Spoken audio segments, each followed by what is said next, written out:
In espionage, truth is not destroyed by lies.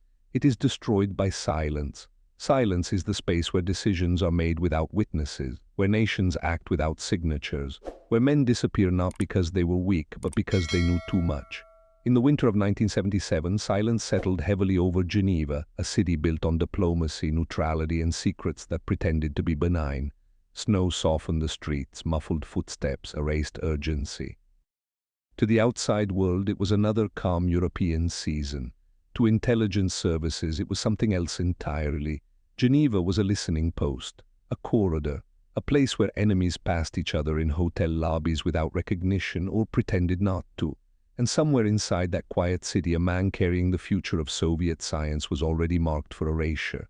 His name in KGB files was Dr. Anatoly Volkov, a physicist by training, a loyalist by record.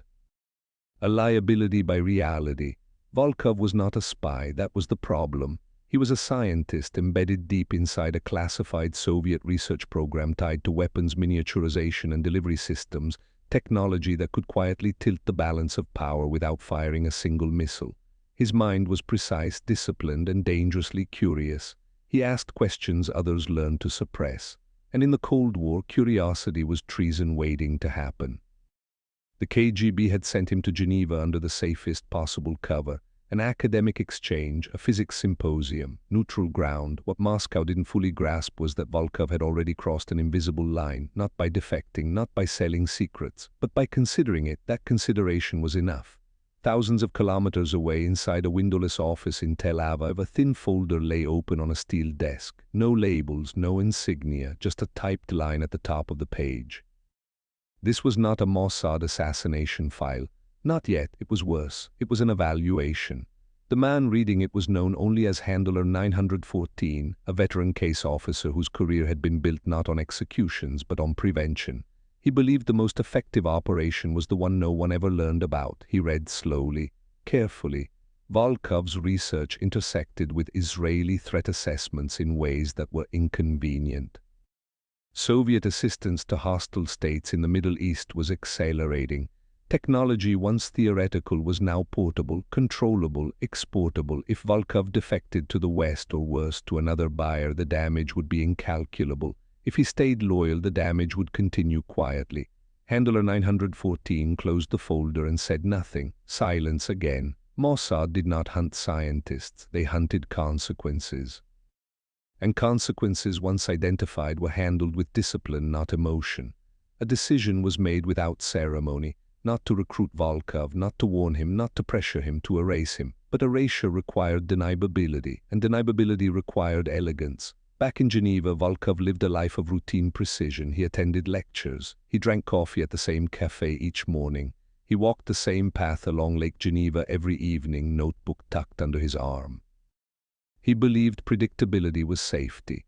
It was. He never noticed the man who sat 2 tables away reading a newspaper in German, or the woman who shared his elevator twice in 1 week, or the courier who brushed past him outside the conference hall, dropping nothing, taking nothing. Tradecraft doesn't announce itself, it blends.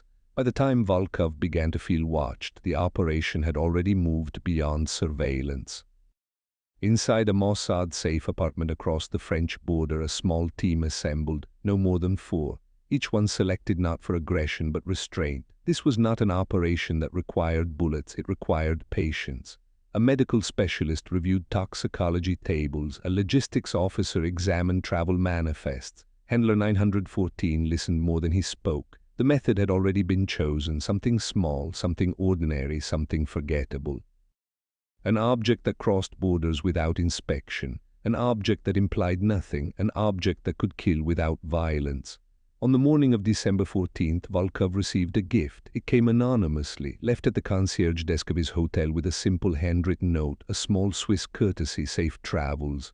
Inside the bag was a Toblerone chocolate bar, triangular, iconic, harmless. Volkov smiled when he saw it. He liked Swiss chocolate.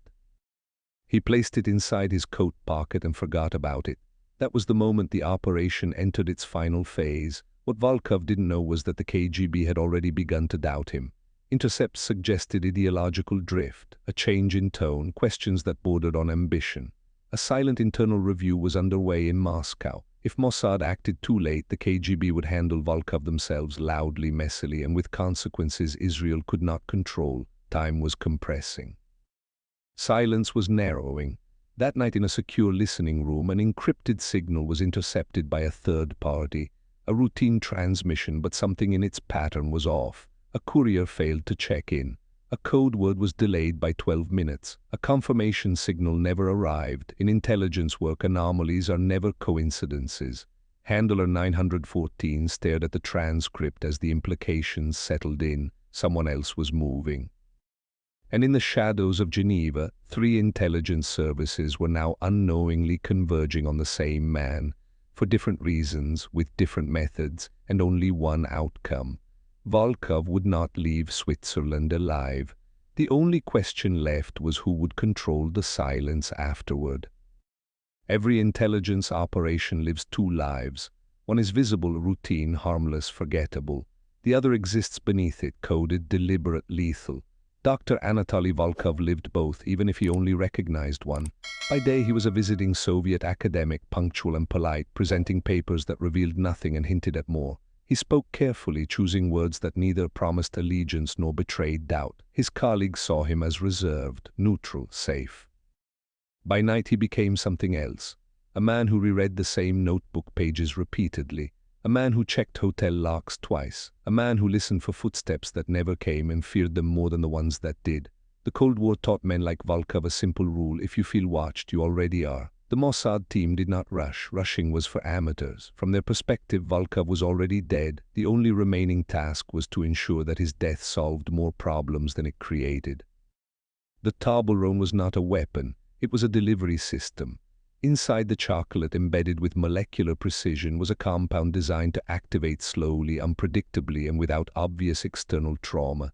It would mimic a natural failure, cardiac, neurological, inconclusive. No needle marks, no struggle, no scene, just a man who collapsed at the wrong moment. Timing, however, was everything. Handler 914 insisted on patience. "Let the city swallow him," he said quietly during a briefing, "when no one is looking." The problem was that everyone was looking now. Swiss counterintelligence had begun discreet monitoring after an unusual spike in encrypted traffic tied to foreign delegations. The CIA had flagged Volkov as a potential future asset, not because he had offered himself, but because his silence suggested calculation. And the KGB was closing in. In Moscow, Volkov's file had been reassigned. No longer handled by academic oversight, it landed on the desk of Colonel Sergei Malenkov, a man whose career had been built on rooting out weakness before it metastasized. Malenkov did not believe in coincidence, and Volkov's Geneva posting had produced too many of them. Missed check-ins, vague reports, a tone of hesitation. Malenkov authorized a passive confirmation. 2 men were dispatched, not to confront Volkov, not to warn him, but to observe, to determine whether he was still controllable or already compromised. They arrived quietly, registered under diplomatic cover, and began their work the same way all KGB surveillance began, by waiting. Volkov noticed the change before anyone else did. The cafe was suddenly crowded with familiar faces. The elevator pauses felt longer. The air itself felt occupied. He stopped carrying his notebook outside. He stopped walking by the lake. He stopped sleeping. In isolation, these changes meant nothing. Together they formed a pattern, paranoia perhaps, or intuition. In intelligence work, the two are indistinguishable. Mossad picked up the KGB presence within 48 hours. The intercept was subtle, a short-range transmission spike, old-school, deliberately low-tech. It confirmed what Handler 914 feared. The window was closing. If the KGB extracted Volkov, Mossad would lose control of the narrative. If the CIA made contact, the political fallout would be uncontrollable. This operation could no longer remain passive. The web had tightened and now it had to close. A decision was made. The delivery would happen within 72 hours. No deviations, no second chances. The operative assigned to proximity control was a woman known only as Lee, not her real name, not even close. She specialized in invisibility, not seduction, not force. Her task was simple: ensure Volkov consumed the chocolate, not by coercion, not by pressure, by normalcy. The opportunity came sooner than expected. At a reception hosted by the symposium organizers, Volkov found himself surrounded by polite strangers, all pretending not to evaluate him. Wine flowed, laughter filled the room, neutrality wore a smile. Lee moved through the space like furniture, present, unremarkable, unseen. She waited until Volkov stepped away, alone near a window, and approached with the ease of someone who belonged there. "Dr. Volkov," she said softly, "I believe this was delivered to the wrong room." She handed him a small paper bag. Inside was the tableau. Volkov hesitated, just a fraction of a second, enough to notice, not enough to refuse. "Ah," he said, forcing a smile. "Yes, thank you." Lee nodded and walked away. No names exchanged, no eye contact held. The operation advanced another step. What Mossad did not anticipate was the KGB's acceleration. Colonel Malenkov had reviewed new surveillance footage that same evening. Volkov's posture, his micro-expressions, his avoidance patterns. The conclusion was brutal and efficient. Volkov was no longer reliable, an extraction was too risky, a public recall too visible, a quieter solution was authorized. The KGB team was given instructions to prepare containment, not assassination, not yet. But if Volkov resisted, if he panicked, if he ran, they were empowered to act. 3 agencies, 1 city, 1 man, and none of them fully aware of the other's endgame. This was the most dangerous phase of any intelligence operation, the moment when overlapping shadows begin to collide. Volkov returned to his hotel late that night. He locked the door, sat on the edge of the bed, stared at the paper bag. Chocolate, such a trivial thing, such an absurd object to carry fear. He broke off a piece, hesitated again, then stopped. Something was wrong. He didn't know what. He only knew that every instinct was screaming. He placed the Toblerone in the minibar and shut the door. That single decision altered the trajectory of the operation. Mossad noticed the delay. Lee reported no consumption. Surveillance confirmed no disposal. The toxin was time-sensitive. If Volkov didn't eat it soon, the opportunity would be lost. Handler 914 felt something rare and unwelcome tighten in his chest, uncertainty. At the same time, the KGB team made their move. They followed Volkov the next morning, closer than before, less subtle testing. Volkov noticed immediately. He didn't confront them, he didn't flee, he did something worse. He changed direction. He walked straight into a crowded train station. Noise, motion, witnesses, a man seeking safety or leverage. To the Mossad team monitoring from a distance, it was a nightmare scenario. Crowds eliminate control. Control was everything. Handler 914 made the call. The operation would proceed regardless of location. No more waiting, no more adjustments. If Volkov survived the day, the mission would be considered a failure. And failure in this world had consequences far beyond careers. As Volkov boarded the train, unaware of how many eyes tracked him, the silence that had protected him for weeks finally broke. Not with sound, but with inevitability. In intelligence work, exposure is rarely loud. There are no alarms, no shouted warnings, no sudden understanding. There is only a moment, brief, almost forgettable, when a man realizes that every choice ahead of him has already been made by someone else. Dr. Anatoly Volkov felt that moment as the train doors closed. Not fear, not panic, clarity, the kind that arrives too late to matter. The train pulled away from the platform with mechanical indifference. Geneva slid past the windows, orderly streets, neutral flags, a city that prided itself on being untouched by war. Volkov stood near the door, gripping a handrail, eyes unfocused. He had not eaten the chocolate. That decision now felt irrelevant, because he understood something far more dangerous. He was no longer the subject of observation. He was the object of resolution. Mossad's operational room was silent, no raised voices, no hurried movements. Just eyes tracking screens, hands poised above radios, breathing measured and slow. Handler 914 watched Volkov's position marker drift across the map. The KGB team had boarded the train as well, confirmed by facial recognition and movement patterns. Swiss security was present in passive density, unaware of the storm threading through their jurisdiction. 3 shadows converging. This was the breach point, the moment when plans fracture and instinct takes over. "Proceed," Handler 914 said, one word, no emphasis. Lee was already on board, not near Volkov, not watching him. She stood 2 cars away, reading a paperback novel in German, her posture relaxed, her heartbeat steady. She had repositioned without instruction, a calculated deviation that Handler 914 noticed but did not challenge. Good operatives adjusted without asking. The Toblerone was no longer viable as a private act. So Mossad changed the context. The train slowed, approaching a suburban station, a brief stop not even listed on most schedules. Volkov shifted, preparing to disembark. That was when the KGB moved. Two men closed distance, not aggressively, not visibly. Their formation was casual, but their intent was unmistakable. Containment. Volkov saw them. For the first time, fear surfaced, not explosive, controlled. He turned sharply and stepped off the train just as the doors opened. So did Lee. The platform was narrow, concrete, echoing, exposed. This was not where anyone wanted to resolve anything, but intelligence work does not respect preferences. The air thickened with awareness. No one spoke. Passengers moved past the cluster without understanding the geometry of danger forming in their midst. Volkov stopped. He turned to face the men he had never been introduced to. "Gentlemen," he said in Russian, voice steady, "I think there's been a misunderstanding." One of the KGB officers smiled, not warmly, not cruelly, professionally. "Dr. Volkov," he replied, "you're coming with us." It was not a question. Lee stepped forward, not fast, not dramatic, just enough to enter Volkov's peripheral vision. She held the paper bag. "Doctor," she said calmly in accented Russian, "you forgot this." Volkov looked at the bag, the Toblerone. The absurdity of it nearly broke him. Chocolate on a train platform. Surrounded by men who would erase him without paperwork. His hand trembled as he took it. That tremor was noticed by everyone. The KGB officer's eyes narrowed. "Who are you?" he asked Lee. She met his gaze without hesitation. "No one," she said. That was the truth, and it was the last honest thing said on that platform. Time collapsed, not into chaos, into precision. The second KGB officer reached for Volkov's arm. Lee moved. She placed the Toblerone into Volkov's hand and pressed his fingers closed around it.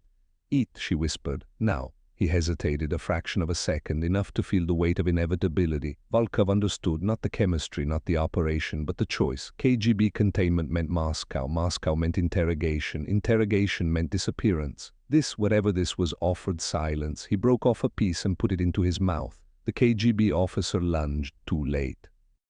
Lee stepped back. She did not run. She did not look back. She walked away into the crowd as if nothing had happened. The toxin did not act immediately. That was by design. Volkov swallowed. His pulse raced. His breathing accelerated, fear-amplifying physiology.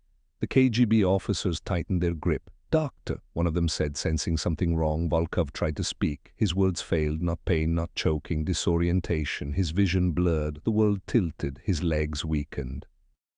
Cardiac irregularity, neurological disruption, cascading failure. From the outside, it looked like stress.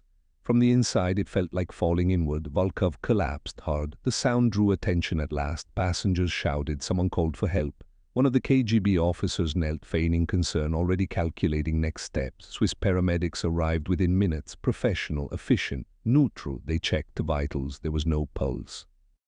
In the Mossad control room, Handler 914 closed his eyes, not in relief. In acceptance. The operation had crossed the point of no return. Swiss authorities took over. The KGB officers stepped back, identities protected by diplomatic layers. No accusations were made, no arrests followed. Volkov was pronounced dead at the station. Cause: sudden cardiac failure, an unfortunate incident, nothing more, but silence does not mean closure. Within hours, encrypted cables lit up across continents. Moscow demanded clarification. Tel Aviv denied involvement. Washington observed carefully. Each side recognized the same truth. Something had gone wrong and someone had lost control. Colonel Malenkov received the report in Moscow that night. He read it twice, then a third time. No struggle, no extraction, no interrogation, just death. A solution, but not his. For the first time in years, Malenkov felt uncertainty. Because in intelligence work, when your enemy acts first and cleaner, it means you were already behind. Lee crossed the border before dawn. No one stopped her, no one noticed. She discarded the paperback novel in a trash bin and boarded a different train heading south. By the time Volkov's body reached the morgue, she was already a memory. Handler 914 filed the final operational note, subject neutralized, attribution none, fallout pending. He stared at the word pending longer than the others, because the breach was complete, but the consequences had only begun. The cleanest operations leave the dirtiest aftermath, because death is simple. But the politics of death, the ownership of it, the denial of it, the fear it spreads, is where intelligence wars truly begin. Dr. Anatoly Volkov's heart stopped on a Swiss train platform, but the shockwave traveled through 3 capitals before his body was cold. And in each capital the same question formed silently, instinctively. Who did this? And worse, what else are they willing to do? Geneva, the neutral city with blood on its hands, Swiss authorities did what Switzerland always did. They treated it as an incident, not an event. The station was cleaned, witness statements were logged, security footage was reviewed, but the footage showed nothing illegal. A man falls, a crowd gathers, paramedics arrive, no weapon, no attacker, no identifiable crime. Neutrality in this case became a blindfold. The coroner's preliminary report leaned toward natural causes, stress-induced cardiac failure. Volkov had been under pressure, he had flown long distance. He was a man in his 40s with a demanding career, easy, comfortable, and completely useless. Because the agencies watching from the dark knew something the Swiss did not. Natural deaths don't arrive on schedule. Colonel Sergei Malenkov sat beneath fluorescent light in a basement office inside Lubyanka. The walls were thick. The air smelled faintly of paper and old cigarette smoke. No windows, no sympathy. Volkov's death was not in Malenkov's mind an unfortunate accident, it was an insult. A Soviet scientist dead on neutral soil meant one of two things: either Volkov was compromised or the Soviet Union had lost the ability to protect its own people abroad. Both options were intolerable. Malenkov summoned his two field officers back to Moscow and placed them in separate rooms, not interrogation rooms. Assessment rooms, a KGB euphemism. The first officer insisted it was sudden, natural. He claimed Volkov collapsed without warning. Malenkov listened, expression empty. Then he slid a photo across the table, grainy station footage zoomed in. Volkov holding a paper bag, a Toblerone bar visible inside. Malenkov spoke softly. "Who gave him that?" The officer hesitated. "Not long, just long enough. That was enough." Within 24 hours, both officers were reassigned into roles that required silence and loyalty. Permanent transfers, no public record. Their careers ended not with punishment but with disappearance because the KGB believed in deterrence, not closure. Malenkov filed the internal conclusion: foreign service interference likely. Operational failure confirmed. Containment required. Containment meant something more dangerous than revenge. It meant rebuilding trust inside a system that survived on fear. In Tel Aviv, Handler 914 delivered the after-action report in person.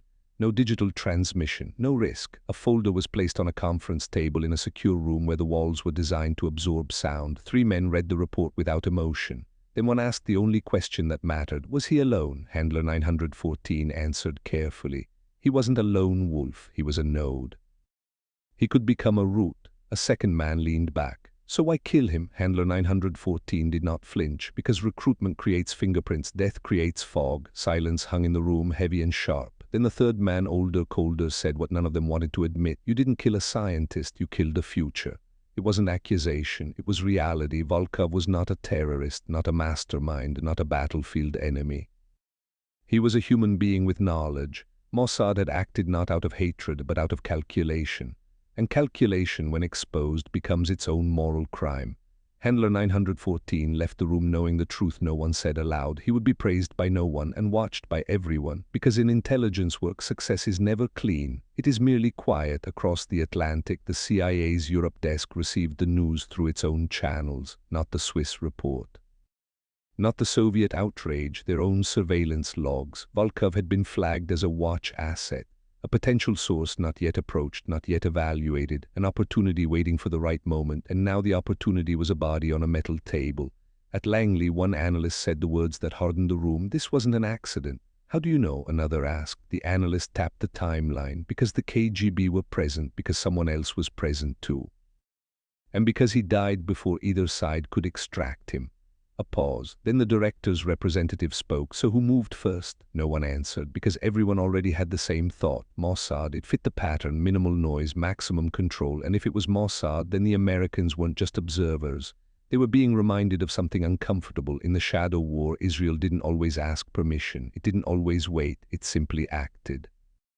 Handler 914 returned home like a man returning from a funeral, not mourning Volkov, mourning the part of himself that still believed there was such a thing as a clean operation. He walked through ordinary streets, heard ordinary voices, watched ordinary lives unfold as if history wasn't being rearranged in unseen rooms. At night he sat alone in his apartment and listened to the silence. In that silence lived the faces of men he had never met but had erased.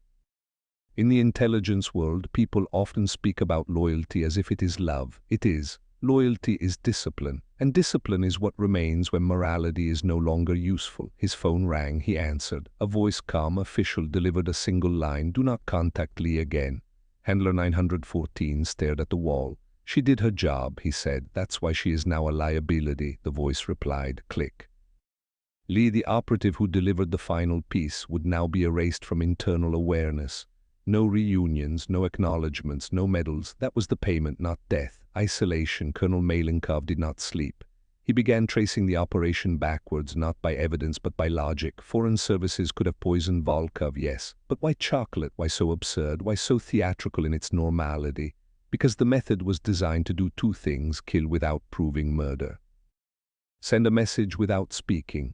Malenkov understood the message instantly. We can reach what you believe you control. He drafted a retaliatory strategy, not immediate violence but strategic pressure. A scientist for a scientist, a network for a network. He ordered KGB stations across Europe to begin identifying Israeli tourist clusters, trade delegates, student travelers, all the common Mossad covers. He authorized surveillance escalation, quiet disruption, not to catch them, to make them feel hunted, because paranoia is the most effective weapon in an intelligence service. If you can make an enemy question every shadow, you slow them down, and slowing them down creates openings. Volkov's body was returned to the Soviet Union in a sealed coffin. No public funeral, no headlines, just a closed-door ceremony where a flag was folded and nothing was said. His family received a brief statement: he died on duty. No details, no explanation, no justice. That was the Soviet way. And somewhere in that silence, his wife began to understand that her husband had been swallowed not by death but by systems. Systems that consumed people and called it security. Weeks later, Handler 914 met an old colleague in a safe cafe, an unofficial meeting far from headquarters. The colleague did not ask for operational details. He already knew enough. Instead, he asked the only question that mattered: "Do you ever wonder if you're becoming what you hunt?" Handler 914 stirred his coffee slowly. "In this world," he said, "loyalty isn't devotion." He paused, eyes fixed on the surface of the cup as if it were a mirror. "It's discipline." The colleague nodded, but his expression didn't soften. "Discipline for what?" Handler 914's answer was quiet: "For survival." Outside, people walked by with shopping bags and laughter, unaware of the conversation shaping the hidden architecture of their lives. Handler 914 watched them and felt something cold settle inside him. Not guilt, something worse. A sense that even victory had become unsafe, because in a world of secret wars, a successful operation does not end the conflict, it announces it. By early 1978, 3 agencies had shifted posture. The Soviets grew more aggressive. The Americans grew more cautious. The Israelis grew more silent. And in the center of it all was a dead scientist whose death created no public scandal but altered internal doctrine. Mossad had proven something. The KGB had learned something. The CIA had witnessed something, and Switzerland, neutral, clean, untouched, had become an unwilling stage for a war it refused to admit existed. Handler 914 received one final internal assessment: operation successful. Risk elevated, future operations require deeper denial layers. He closed the file, but he did not feel closure, because he knew the truth no report could include. In intelligence, even when you win, you do not escape. You only become more carefully watched. History does not record secrets, it records outcomes. Years pass, documents rot in steel cabinets, names vanish from archives, and the public learns only what governments allow them to feel. But inside intelligence communities, memory works differently. They do not remember events by dates, they remember them by doctrine. A single operation can become a lesson. A single death can become a rule. And Dr. Anatoly Volkov, the KGB scientist who collapsed on a Swiss platform, became exactly that. Not a martyr, not a headline, a precedent. In the late 1990s, long after the Cold War began to decay from the inside, scattered references started surfacing in places that mattered. Memoirs, whisper networks, quiet interviews with retired officers who spoke in half-truths. A former Swiss counterintelligence official, interviewed off the record, described an unusual convergence of foreign surveillance teams in Geneva during the winter of 1977. A retired American analyst referenced a Soviet scientist's death that closed a recruitment window. And in a leaked Soviet-era internal note, one of those fragments that escaped the shredder, There was a single line that carried more weight than an entire report. Subject neutralized before contact. Foreign attribution suspected, method unknown. Unknown, that word was the legacy. Because what Mossad accomplished was not just a kill, it was a disappearance so complete that even Moscow could not define it. Volkov's death did not trigger a diplomatic crisis. No ambassador was expelled, no public accusation was made. But the real world does not move on television timelines, it moved in silence. After Volkov, the Soviets tightened their scientific travel policies. Researchers with strategic knowledge were limited in where they could go, who they could meet, and how long they could stay. The KGB expanded containment protocols, internal surveillance of their own intellectual class. The cost was heavy, innovation slowed, trust collapsed, fear increased. A nation cannot build tomorrow when it is busy policing thought. And Volkov's death became one more weight in a collapsing system, not the cause of the fall, a pressure point. A reminder that the empire's mind could be reached and removed. Inside Mossad there was no celebration. There was refinement. Volkov's file became part of internal training under a principle that would quietly harden over time. If recruitment creates exposure, neutralization creates control. Not because Israel preferred killing, but because in some cases the risk of a living asset outweighed the value of a dead one. The operation also validated a form of tradecraft that would become increasingly common in modern intelligence conflict. Non-weapon delivery, plausible physiological events, no-scene operations, deniability engineered into method. Volkov's death wasn't just a removal. It was a message written in chemistry. There are no safe rooms. Only rooms not yet entered. Handler 914 remained in service, but something changed around him. The way colleagues spoke slightly softer. The way superiors watched slightly longer. The way doors closed slightly faster. Success earned him neither friendship nor peace. Because deep inside any intelligence organization lives the same fear. If a man can erase someone so thoroughly, he can erase anyone, even his own. Years later, in a private assessment meeting, a senior official delivered a sentence with no cruelty, only truth. "You were correct." Handler 914 nodded. Then the senior official added, "And that will never make you safe." Handler 914 did not reply, because he understood that the world he served could not reward him without exposing itself. He would never be promoted too openly, never praised too loudly, never celebrated. In espionage, the cleanest victories produced the loneliest operatives. Colonel Malenkov never proved Mossad did it. He never caught Lee, never identified Handler 914, never extracted a confession. But he did what the KGB always did when certainty was impossible. He built doctrine from suspicion. Under Malenkov's influence, Soviet counterintelligence expanded its paranoia playbook. It increased internal monitoring, deepened European surveillance networks, and built new interference patterns to detect foreign operational overlap. His lesson was simple. The enemy isn't the one you see, it's the one who leaves no mark. To his dying day, Malenkov reportedly kept a single photo in a locked drawer. Volkov's body on a stretcher at that Swiss station. Not as grief, as rage, as an unanswered question. In later years, historians examining Cold War intelligence patterns would describe the era as a chess match. But intelligence officers laughed at that. Chess is fair. Espionage is not. Espionage is the art of moving first and then pretending you didn't. The Toblerone assassination entered that world's unofficial mythology, not because of its brutality, but because of its symbolism. Something sweet, something harmless, something universal turned into silence. It reminded every agency on Earth that in a shadow war, the most dangerous weapons are the ones no one recognizes as weapons. In the end, Volkov's death did not change the world in a dramatic, televised way.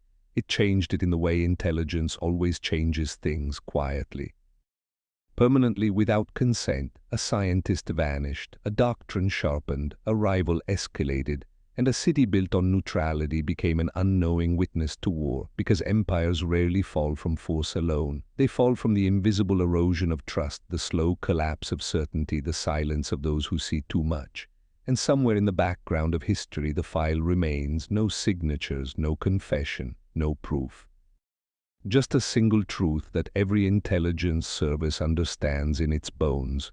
In espionage, the cleanest kill is the one that leaves the world arguing whether it even happened. Don't forget to like, comment, and subscribe for more declassified stories from the spy who erased.